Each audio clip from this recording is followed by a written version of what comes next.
Oi, gente, tudo bem? É um prazer estar aqui com vocês, fazendo parte desse segundo seminário anual de Libras aqui no IFRA. E fui convidado, né, para falar um pouco como é ser professor de pessoas surdas. Nesse contexto pandêmico também, como seriam essas respostas. Então, eu estou aqui para poder fazer essa participação, para mim é um prazer, tá? E antes de mais nada, eu queria me apresentar para vocês, né? Dizer quem sou eu, né? Me chamo Leone, sou professor na Uni, tá? E sou lotado no Departamento de Língua Brasileira de Sinais. A minha formação é em Letras com Libras, né? Licenciatura, em 2006, pelo Letras Libras à Distância, né? Promovido pela Universidade Federal de Santa Catarina, onde a Universidade Federal da Bahia era um dos polos para a execução desse curso. E assim eu também fui um desses alunos egresso desse curso.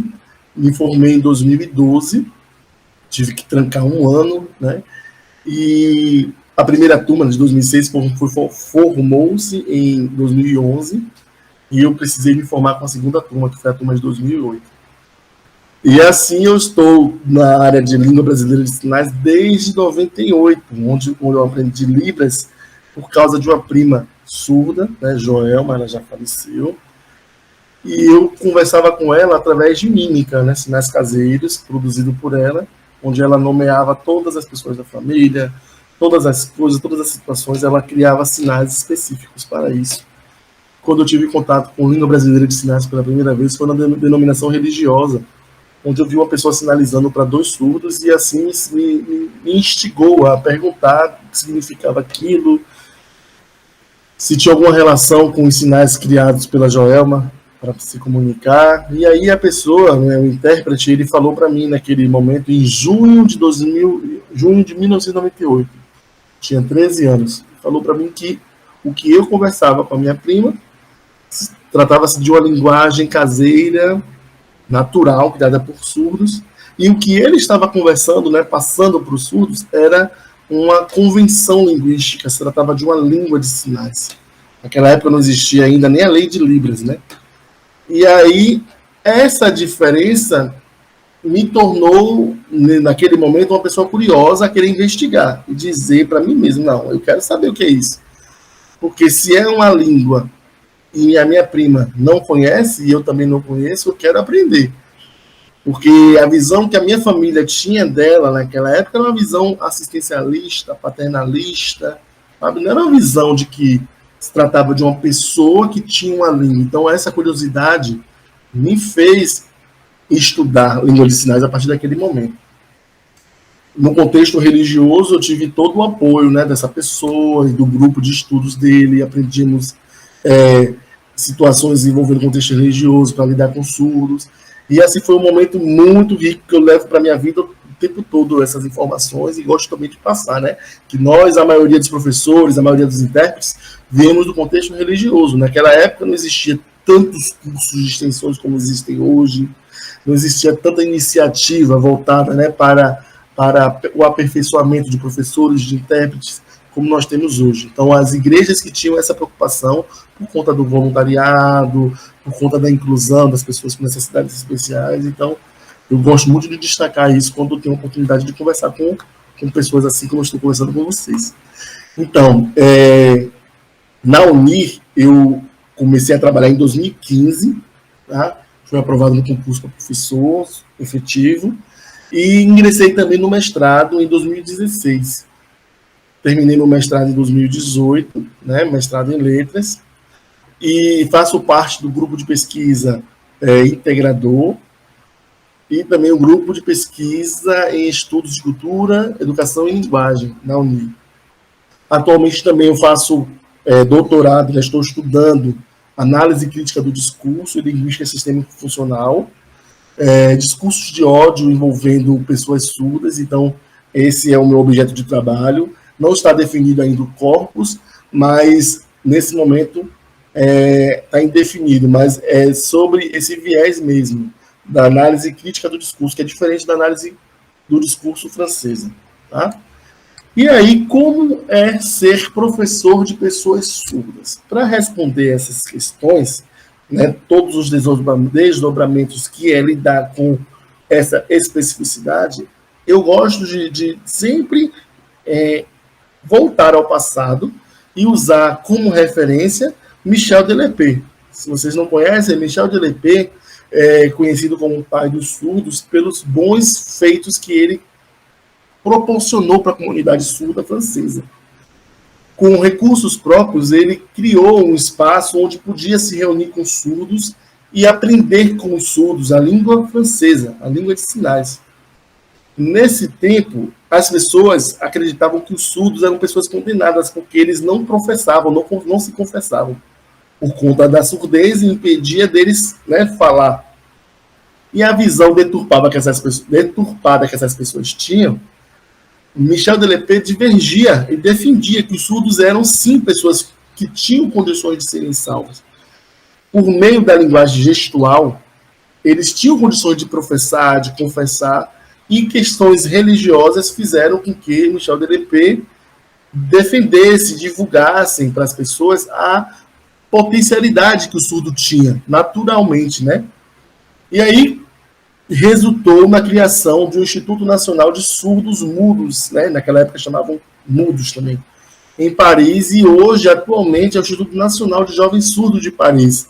Se tornou um museu, esse instituto, além de ser um instituto educacional, tornou-se um museu por conta dessa relevância histórica para a educação dos surdos no mundo inteiro. Considerava perda de tempo ensinar o surdo a aprender a falar, como a gente sabe, né? A educação do surdo passou por um período muito conturbado em relação a essa normatização da pessoa surda e se tornar uma pessoa ouvinte, né, a partir de práticas de leitura labial e desprezando, inferiorizando o uso de língua de sinais. Então, assim, ele tinha essa missão, né, de tornar um surdo uma pessoa acessível na sociedade, fazer com que a sociedade se aproximasse da realidade das pessoas surdas, do que de fato os surdos precisavam, né? Dentro desse contexto histórico, a gente entende que é importante também comentar que o segundo Congresso Internacional de Milão foi um divisor de águas na comunidade surda, porque antes de 1880, como comentamos aqui, Michel Delpé, outros lugares no mundo, principalmente nos Estados Unidos, já existiam pessoas dedicadas à educação dos surdos por meio da língua de sinais. E com esse congresso foi decidido, definido por ouvintes, que a oralização seria um método essencial para tornar o surdo uma pessoa acessível na sociedade. Pelo viés filosófico de Descartes, que eles diziam que ele dizia, né, penso, logo existo, eles defendiam que o surdo, para se tornar uma pessoa, né, inclusa na sociedade, ele tinha que saber falar, porque o pensamento é exposto, é exteriorizado através da fala. E como é que os surdos vão se tornar pessoas comuns se não falam? Então, por esse viés filosófico, pelo viés científico, porque médicos atestavam de que a surdez não afetava a fala, logo o aparelho fonador do surdo poderia ser trabalhado e ele se tornar uma pessoa comum. Então, foram várias resoluções defendidas e disseminadas no mundo inteiro. Então, foi um divisor de água nesse sentido, de prejudicar, a palavra é essa, foi um prejuízo na educação dos surdos. Então, isso desdobrou-se em vários outros métodos de ensino, como a comunicação total, que utilizava a fala e a língua de sinais ao mesmo tempo. E depois de anos e anos, alguns países assumiram a necessidade que a língua gestual, a língua de sinais, tinha na educação dos surdos. E aí abrindo mão dessas metodologias orais, né, para metodologias bilíngues, onde preconizava o ensino da língua oral por meio da escrita e o valor que a língua de sinais tinha. E é o que nós temos hoje, o que nós defendemos hoje no nosso país, né? A educação dos surdos no Brasil, a partir da Lei de Libras, né, 10.436, de 2002, impulsionou, proporcionou um reconhecimento linguístico, né, intrínseco das pessoas surdas, que esse reconhecimento linguístico deu visibilidade para a cultura surda. A partir disso, a inclusão dos surdos na sociedade foi não é que está sendo fácil, mas foi mais palpável, tornou-se mais possível, né? A inclusão de surdos no ensino, no ensino básico, no ensino superior, no ensino médio, foi viabilizado pela presença de uma pessoa intérprete, porque antes da lei não existia uma regulamentação salarial, uma regulamentação profissional. Então, havia muitos que faziam trabalho voluntário, pessoas de igrejas que estavam em sala de aula trabalhando como voluntário, indo para clínicas médicas, indo para consultas, indo para situações judiciais, sendo voluntário. E com a lei de Libras, esse trabalho do intérprete foi visibilizado, foi reconhecido e regulamentado. Então, trouxe uma visibilidade para um mundo do silêncio que até então vivia em paralelo ao nosso mundo e marginalizado. A verdade é essa. Então, a partir da lei de Libras, muitas conquistas os surdos passaram a ter e muita visibilidade também. Então, nesse sentido, se tornar professor de Libras, a partir da lei de Libras, foi uma estratégia emergencial, né, com a criação do curso Letras Libras, pela primeira vez em 2006, porque a lei previa que pessoas estivessem nas academias ensinando Libras, interpretando, e não tinha até então nenhum curso que formasse professor de Libras. Não existia nenhum documento que declarasse para uma pessoa ser intérprete de Libras. Então, a partir da lei, surgiu a necessidade de decretos, né, o decreto 5.626 de 2005, decretando que em 10 anos o Brasil, todos os âmbitos sociais precisavam se adaptar, se adequar a essa lei. E assim foi criado, né, a partir de vários projetos, criado Letras Libras, criado o Pro Libras, né, que na época era uma proficiência certificada pelo MEC, para garantir, né, até então, quando não tivesse professores formados, né, na primeira turma, garantir a presença de pessoas ensinando Libras nas instituições federais e também estaduais, e também municipais, e também particulares. Então, pessoas ensinando e pessoas interpretando. Então, essa foi a estratégia a partir do decreto 5.626 de 2005. Tá?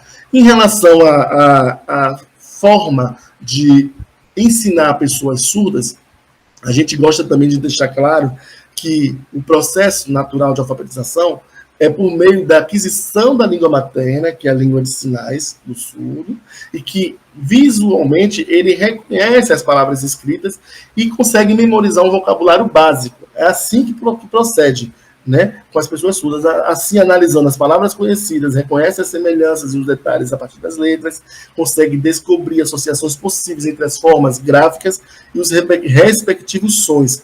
Isso as crianças ouvintes, porque com as crianças surdas são as respectivas imagens que colaboram com essa associação das palavras com aquilo que eles veem. Descobre como fazer as palavras novas e poder ler qualquer palavra a partir também da forma como eles enxergam e da forma como eles reconhecem na gestualização. Então, o processo natural de alfabetização de pessoas surdas e pessoas ouvintes tem esses critérios aí que divergem em certos pontos. As estratégias metodológicas para a alfabetização do surdo percorrem no contexto do desenvolvimento social, histórico, cultural e internalizadas a partir de uma linha de pensamento contínuo, não determinado como práticas sociais, orais e escritas, diluindo assim o universo da escrita. A língua, ela preenche uma função identitária no tocante que a identidade é, de fato, um fenômeno essencialmente diferencial. Ela aparece apenas diante de outra, do diferente, e ela não pode, então, variar quando a outra muda. Ou seja, a inclusão de surdos com pessoas ouvintes, ela não significa que o surdo vai enterrar a sua identidade, o que ele reconhece como ser, né, bilíngue, estando no contexto com a língua oral e com a língua de sinais, abrindo espaço para interiorizar uma outra língua, uma outra identidade. Não é nesse sentido. Então, as identidades precisam ser definidas e precisam ser respeitadas. Então, não existe uma sobreposição de identidade e de língua. Não existe isso. A gente sabe o que acontece quando isso não é respeitado. Olha aí o nosso contexto histórico em relação às línguas indígenas, em relação à forma deturpada que foi a colonização brasileira. Então, com a língua de sinais, isso não pode existir nos dias de hoje. Uma prática, inclusive, exige dos educadores a subjetividade inclusiva, a aceitação incondicional do outro e enquanto pessoa incluível, né? Sendo pessoa em seus encontros com o mundo real ou o seu mundo psíquico. No caso dos autistas, por exemplo, né? Ser professor de pessoas surdas é necessário ter uma sensibilidade para a pluralidade, entender que os surdos não são encaixotados numa caixa e que todos são iguais. Existem subjetividade no sentido de existir surdos com grau de surdez diferente um do outro, com grau de esperteza um do outro, surdos com outras especificidades, tipo surdos com autismo, deficientes auditivos que não são surdos, surdos que dominam língua de sinais, surdos que não dominam língua de sinais. Existem especificidades que são caracterizadas como uma pluralidade e precisam ser atentas pelo intérprete e também pelo professor, tá? E assim a gente consegue reduzir preconceitos e discriminações. O professor, tendo essa conduta, ele consegue refletir para os outros alunos a forma como tratar com as diferenças, né? Tendo responsabilidade de todos no esforço de reduzir a opressão, contextualização e compreensão da produção das diferenças. Então, essas são as principais características que o professor precisa ter para lidar com as pessoas com necessidades especiais educacionais.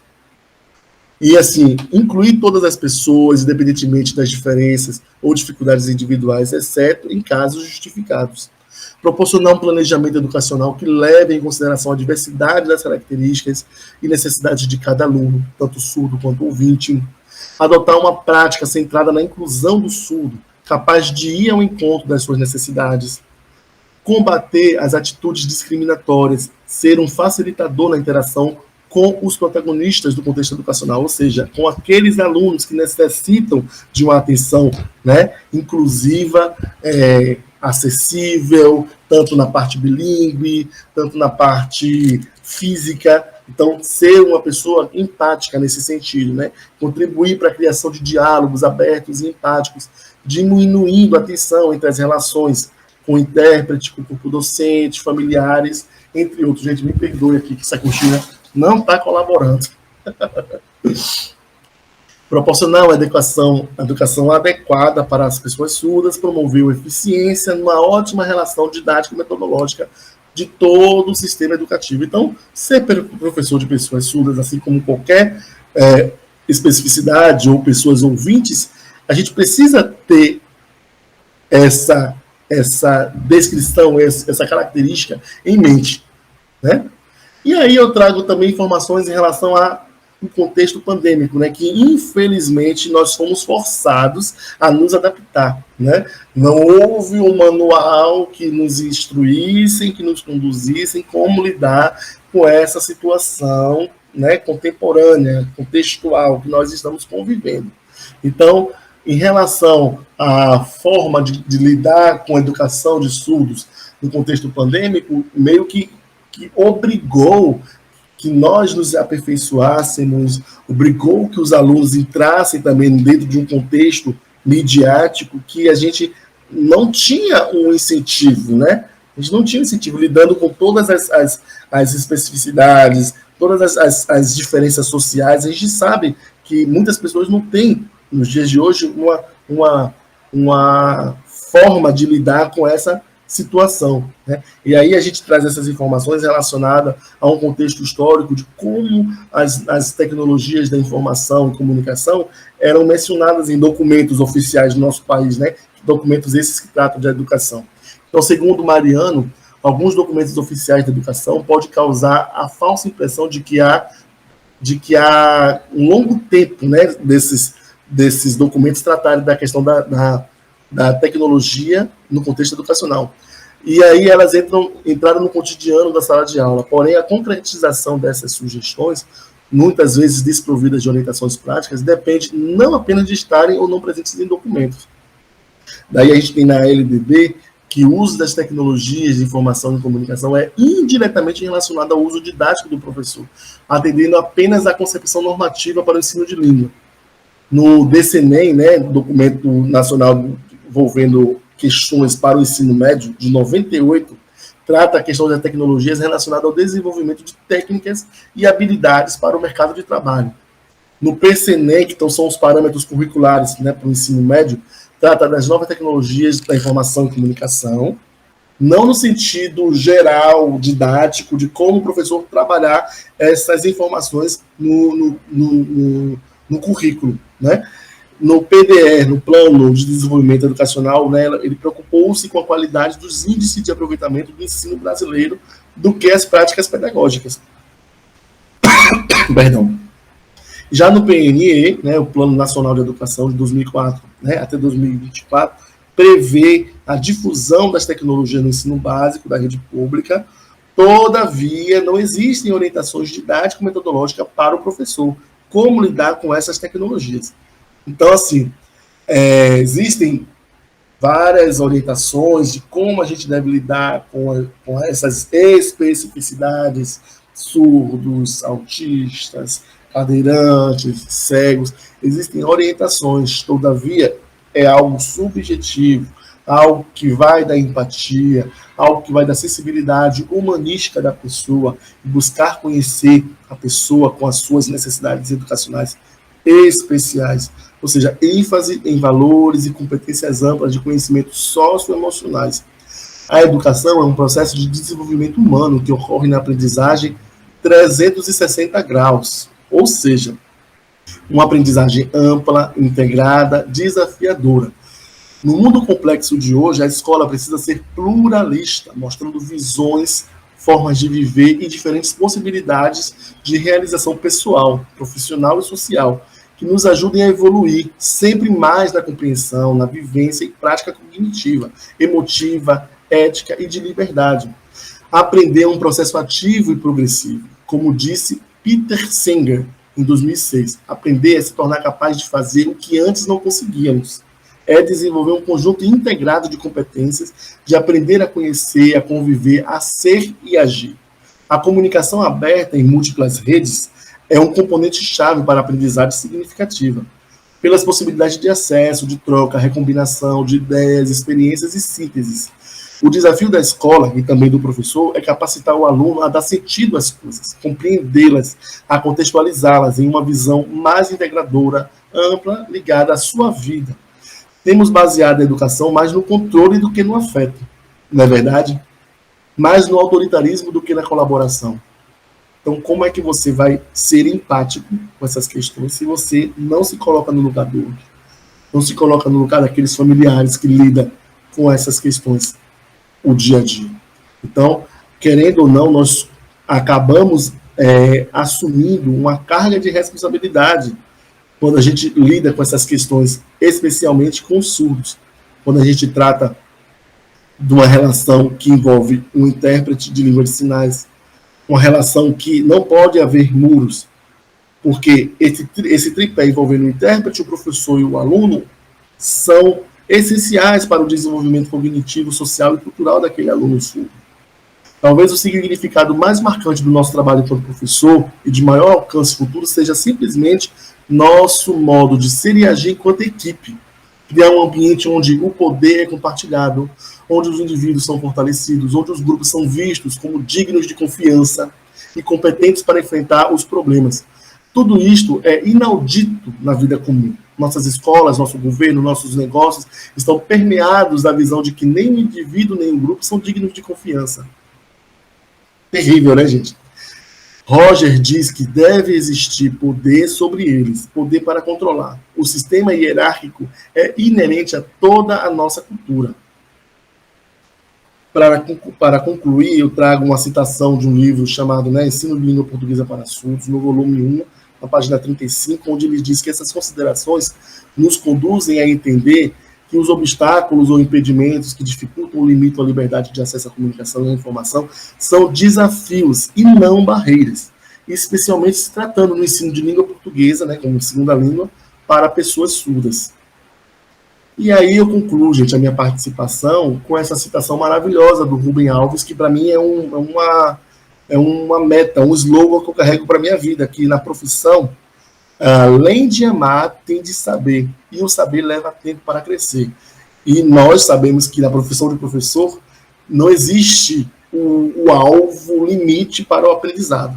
Né? O tempo todo nós estamos aprendendo, e ainda mais quem lida com o ensino de língua, que a língua ela se perpetua em mudanças constantes. A prática associada à linguagem permite que novas palavras se criem, que novos contextos, novas expressões sejam colaboradores para novos significados. Então, nós estamos sujeitos à aprendizagem o tempo todo. E o saber leva tempo para poder crescer. Então, assim, muito obrigado pela oportunidade de estar aqui com vocês. Aqui estão os meus contatos, para quem quiser manter contato, me procurar para tirar alguma dúvida. Tá? As referências ou os slides eu posso também passar para vocês. No mais, eu quero agradecer a oportunidade. Muito obrigado pela atenção.